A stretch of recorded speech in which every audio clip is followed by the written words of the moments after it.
An estimated 12,000 homeless people live on the streets of Skid Row in the heart of downtown LA. With homelessness comes crime, drugs, and discomfort for people living and working in that area. Most people avoid driving through Skid Row for fear of being mugged or worse, shot. LAPD tries to do its bit by arresting people who crowd the sidewalks and contribute to crime. Their residential status is not really a concern. Our concern is criminal behavior. The ACLU does its job by standing up for the rights of the homeless on Skid Row.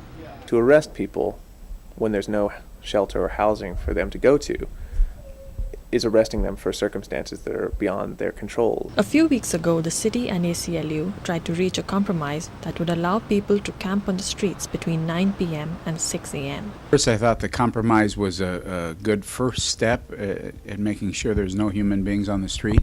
But what ended up, it would have put into code or into law the creation of the world's biggest homeless shelter, and that would have been the sidewalks of Los Angeles.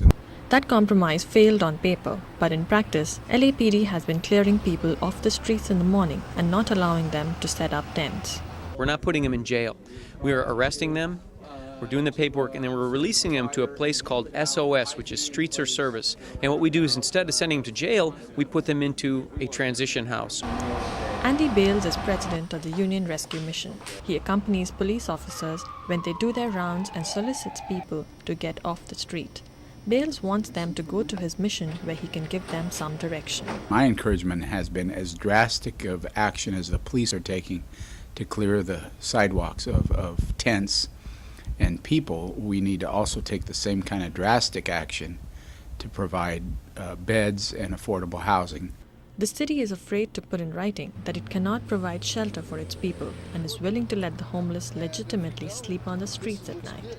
But until a solution can be found to the contrary, people will continue to line up outside shelters by day and set up tents by night. This is Amrita Shaukan in Skid Row for Eyewitness News.